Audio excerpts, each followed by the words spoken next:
Reason number 2. Sometimes the reason why we're not being saved from our situation is because we're simply trying to save ourselves. We're trying to save ourselves. In the text, it talks about how when she had this issue of blood flow, in that whole 12-year period, she had went to so many doctors, and she went to took all these different medicines, and had all these different herbs, and all these different types of treatments done to her, but none of them worked. The problem why a lot of us are still stuck in our situation is because we're trying to save ourselves. We go to God, but we're trying to give God some help. We try to give God a couple of pointers. And we try to save ourselves out of the situation. God said, I don't need you to fix the situation. God said, if you call on me, let me fix it. The reason why God is not moving some of our situations is because we keep moving. God said, you want me to move and stand still. God said, I'm not going to move if you keep moving every single way. God said, one of us got to stand still, and it's not going to be me. So God said, stand still. God said, you call on me, so let me fix it. God said, if I needed your help, I would ask you for that help. But God said, since you call on me, let me fix it. She tried all these different things. She went to some of the best doctors, had some of the best medicine done to her. And that's what some of us try to do. We try to go to the best doctor to fix our situation, go to the best therapist, go to the best physician, try to take some of the best pills, try to get the best diet plans, try to go to the best exercise places, try to go to Google and see what's wrong with our situation. We try to do all these different things. And it says that she spent all of her money. And when she got all those things treated, it didn't get better, it got worse. God said the reason why your situation keeps getting worse is because you keep trying to fix it. But God said, call on me and let me fix it. Stand still and let me move.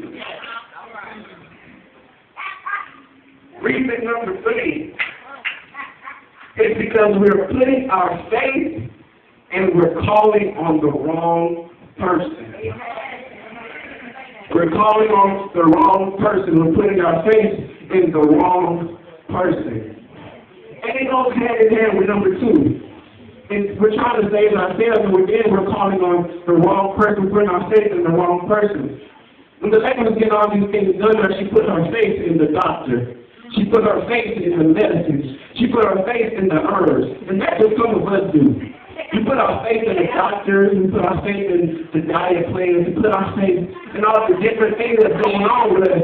But we need to put our faith in something else besides the things of the world. Because as you can see, she tried all these things of the world, and every time she did, man had let her down.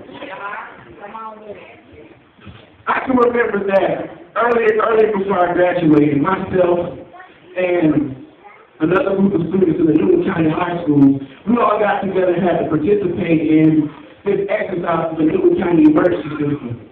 And what we were supposed to do, we were supposed to be victims of a car accident. And so what they did, they assigned us different injuries and all this different stuff. And so they took us to this place, made us up, according to our injuries, some were good, some were critical. Then they took us to the scene of the crime, and it was very realistic. It was some turned over trucks, and it was some beat up cars, so they just split us up. And so they put me and my friend in this beat up Ford Explorer, and it was broken glass everywhere. And so the thing was, they had some people to call 911, and then when the paramedics came, the firefighters came, we would act like this was a real situation, so we were just started screaming, help. And then finally a paramedic came, they got our name, see what was wrong with us, and just like did their job. So they said, okay, we're going to be right back. And we said, okay. And we still waiting. Then we still screaming help. Then the firefighters came, got our name, see what was wrong with us, what caused the car crash. And said, okay, I'm going to be right back. An hour went by, we still screaming help. And finally, the firefighter or paramedic, they came and got my friend. And while I was leaving with him, they said, okay, G, we're going to be right back. And I'm like, Okay.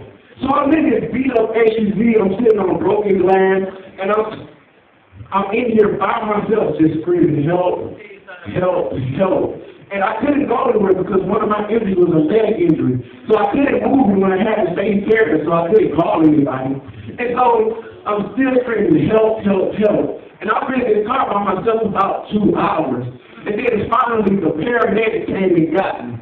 But preach one thing that sort of what I'm trying to say. When you're stuck in a situation, man is the last person you need to call. It's the last person you need to call. But this is, I don't know why, but this is what some of us do in these second situations. We always call on the wrong person. We call on those so-called friends that we take care about them. And a lot of times we call on church folks with our problems. I don't know why, but that's what we do sometimes. But here's what the paramedics do. When they came, they got my number, they got my name, and found out everything that was wrong with me. And then they left. That's what church folks and those friends do. They'll call you,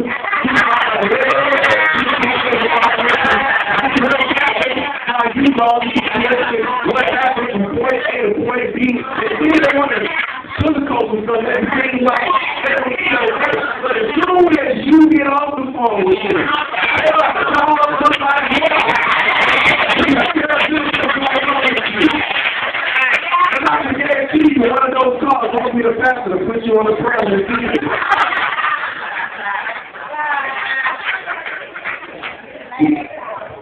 We might not get the call at all.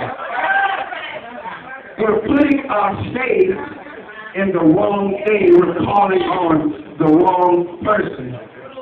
But preacher, who do I need to call on? Earlier I said write down SOS. And SOS means save our situation. We're going to put it for something else too. I can remember when I was in middle school, the little girls would put I love SOS. And that meant someone special. Well, I'm coming by to let you know that if you need your situation to be saved, you need to call on someone special. Call on someone special. I can imagine that as this woman was going through her child through that 12-month period, 12-year period, I can imagine that when that 12th year had got here, she had gotten as low as she could possibly get. She thought that the situation that she was in, she was going to be in it for the rest of her life. And that's how some of us feel when we get in those situations for a long time. We feel like the condition that we're in is what we're going to be in for the rest of our lives. I'm sure she couldn't see her way out, and some of us probably can't see our way out of our situation. But then she heard about a man named Jesus. She heard about Jesus. She heard about all of the different things that Jesus had been doing, all of the miracles that he had been performing. And at that moment, she knew that Jesus was the one who could solve her problem. I'll come out and let somebody know that if you need a situation to be fixed, you need to go to a man named Jesus.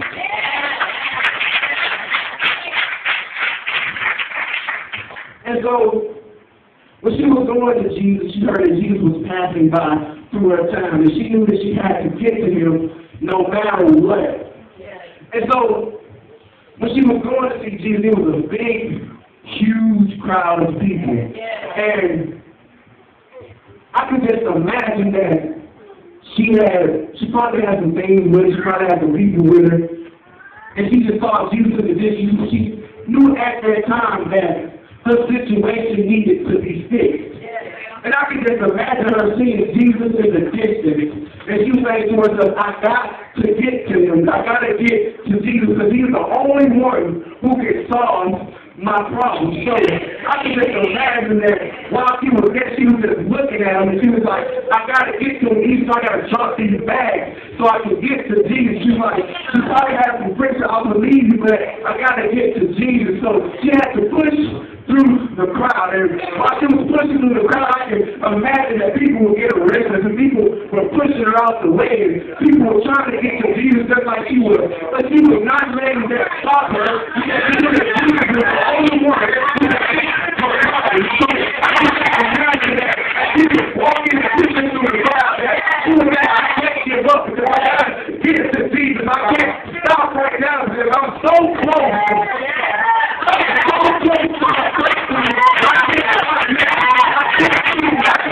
Right now, because Jesus was going through. And I can just imagine that she was going through the crowd. And sometimes she couldn't see Jesus through the crowd. Maybe it was some people going by, she just couldn't see them. But she just knew that Jesus was somewhere out there. She was crying and say, Jesus, I can't see you physically, but I spiritually can see you there. I know that you are there. I need you to fix my problem. And here's the thing that I love. If I could just touch the hand of his body, I know I will be made whole. A lot of us think that we need to be made, have hands laid on them, have everybody pray on us, have all the preachers and come to pray on us. The problem can be fixed. She had that little bit of faith. She'll say, I need God to touch me. I need to touch his hand, I need to touch his feet. I touch the hem of his garment. I know my situation will be fixed. Some of us, that's a sign of faith. She knew that just a piece of his clothes would fix his situation. Some of us need to have that faith. That's the problem with a lot of our situations. We're missing faith. The Bible says you have a faith the size of a mustard seed. That it's not big at all. Have that little faith that God is going to fix our situation. That God is going to work a way out of no way. Even when times seem hard, even when times that seem like we can't see ourselves out of our situation, God is going to make a way out of no way. Is there anybody in there that needs God to fix something for them? I know I'm not the only one. Love somebody that you need to call on a man named Jesus. And I can promise you he will come to fix everything that you need to do.